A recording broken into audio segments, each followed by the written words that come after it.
우리에게 주시는 하나님 말씀은 사무엘상 1장 12절에서 18절까지의 말씀입니다. 그가 여호와 앞에 오래 기도하는 동안에 엘리가 그의 입을 주목한즉 한나가 속으로 말하며 입술만 움직이고 음성은 들리지 아니하므로 엘리는 그가 취한 줄로 생각한지라. 엘리가 그에게 이르되 네가 언제까지 취하여 있겠느냐? 포도주를 끊으라 하니 한나가 대답하여 이르되 내 주여 그렇지 아니하니이다. 나는 마음이 슬픈 여자라. 포도주나 독주를 마신 것이 아니요 여호와 앞에 내 심정을 통한 것뿐이오니 당신의 여종을 악한 여자로 여기지 마옵소서. 내가 지금까지 말한 것은 나의 원통함과 격분됨이 많기 때문이니이다 하는지라. 엘리가 대답하여 이르되 평안히 가라.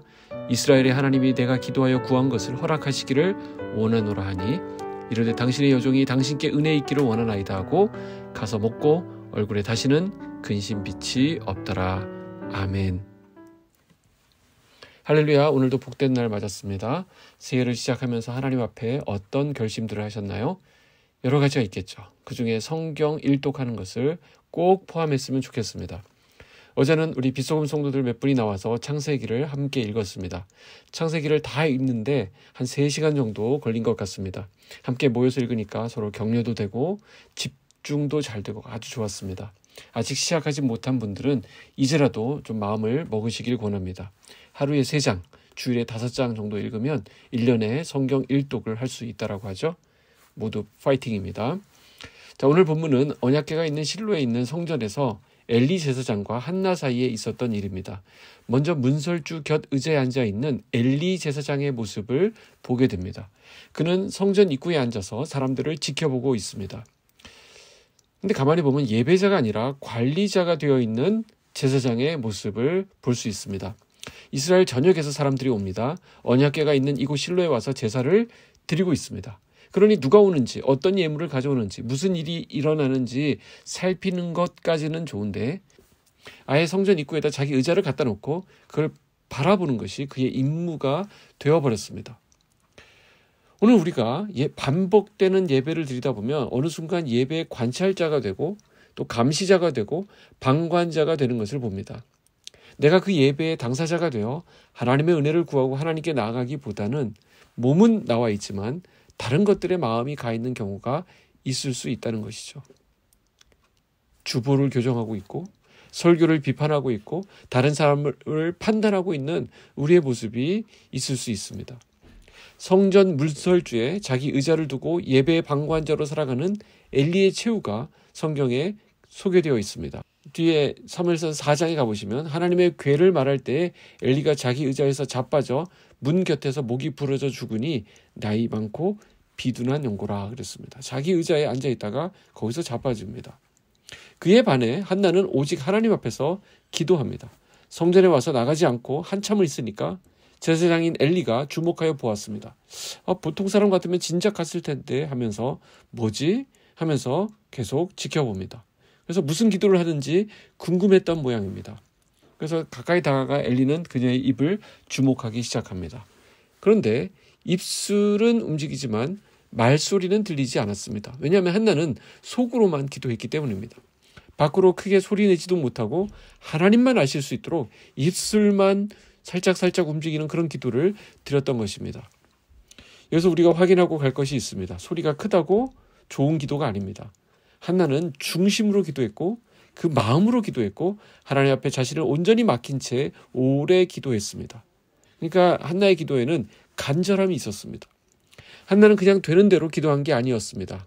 15절에 보면 여호와 앞에 내 심정을 통하였다라고 말합니다. 영어로 보면 내 영혼을 하나님께 부었다라고 표현합니다. 내 심정이 하나님께 전달될 때까지 부었다는 것입니다. 하나님과 마음이 통하는 기도를 드렸던 한나는 결국 어디까지 갑니까? 하나님께서 응답하실 것을 확실하게 믿는 데까지 나아갑니다. 중요한 것은 이것입니다. 기도는 하나님과 나의 마음이 통하는 것입니다. 그냥 일방통행이 아니라 내 마음이 하나님께, 하나님의 뜻이 내 안에 들어오는 것입니다. 18절 보시죠. 이르되 당신의 여종이 당신께 은혜 있기를 원하나이다 하고 가서 먹고 얼굴에 다시는 근심빛이 없더라. 한나는 엘리 제사장이 건네는 축복의 말씀을 듣고 마음에 평안을 갖습니다. 자, 엘리가 누구입니까? 조금 전까지 자기가 기도할 때 술에 취한 줄로 오해했던 바로 그 사람 아닙니까? 영적 분별력이 떨어져도 너무나도 떨어진 아주 무능한 제사장이었습니다. 그런 제사장이 전하는 말은 너무나도 상투적이고 피상적인 멘트였습니다.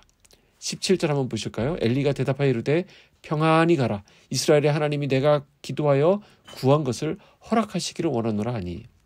너무 뻔한 대답처럼 들립니다. 그냥 보통 누구에게나 던지는 말입니다. 제사장들이 평소 습관적으로 백성들에게 건네는 그런 말이 바로 17절의 말씀입니다. 그러나 한나는 엘리의 그 말을 하나님의 말씀으로 받았습니다. 한나에게는 하나님께 대한 신뢰가 있었고 그래서 주의 종에 대한 신뢰가 컸던 것입니다. 비록 엘리가 당시 무기력한 제사장이긴 했지만 그건 중요하지 않습니다. 한나의 믿음이 중요했습니다. 한나는 무기력한 제사장이라 할지라도 영적인 질서를 지키고 있는 것을 볼 수 있습니다. 제사장의 소리를 사람의 소리로 듣지 않고 하나님의 응답으로 받아들인 것입니다. 이것이 바로 한나의 아름다운 신앙입니다. 오늘 나의 믿음이 약해지고 은혜가 고갈되면 그 탓을 다른 곳으로 돌리는 우리들의 모습을 봅니다. 목사님 설교가 은혜가 안 돼. 교회에 사랑이 없어. 몇몇 사람이 좀 거슬려. 이유를 대자면 한도 끝도 없습니다. 물론 목사님이 설교 잘하셔야 합니다. 네, 저한테 하는 말이죠. 잘하겠습니다. 네, 그리고 교회에 사랑이 있어야죠. 그러나 보십시오. 가장 큰 문제는 바로 나 자신에게 있습니다. 그게 깨달아져야 합니다. 영적으로 깨어 있으면 작은 은혜의 기운에도 반응합니다. 한나는 자신이 간절히 기도한 것에 대해 하나님께서 자비를 베푸시고 어떤 방식으로든 자신의 문제를 해결해 주실 것을 굳게 믿었던 것입니다. 그래서 더 이상 그녀의 얼굴에 근심의 빛을 띠지 않습니다. 하나님을 경외하는 자에게 있어서 기도는 곧 마음의 평안이 됨을 믿으시기 바랍니다. 왜 그렇습니까?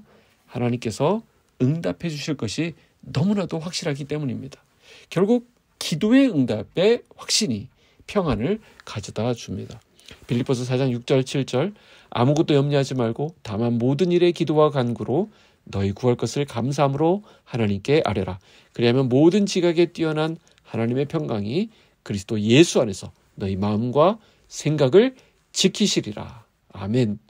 문제를 가지고 기도하면서 먼저 믿고 또 감사하시기 바랍니다. 그래서 모든 지각에 뛰어나신 하나님의 그 평강이 우리의 마음과 생각을 지배하시는 것을 또한 경험하시기 바랍니다. 그래서 주님과 심정이 통하는 이 한날 되시기를 주님의 이름으로 축복합니다. 기도하겠습니다. 하나님 아버지, 주님의 은혜 감사합니다. 오늘 이 아침 우리에게 말씀으로 깨닫게 하시니 감사합니다. 기도로 나아가는 우리 성도들에게 응답의 확신을 주시고 하나님이 부어주시는 참 평안으로 충만하게 하여 주시옵소서. 하나님과 마음이 통하였던 한나처럼 내게 좋은 것으로 허락하실 하나님을 믿고 평안 가운데 가는 우리 빗소금 성도들의 삶 되도록 주께서 인도하여 주시옵소서. 예수님의 이름으로 기도하옵나이다. 아멘.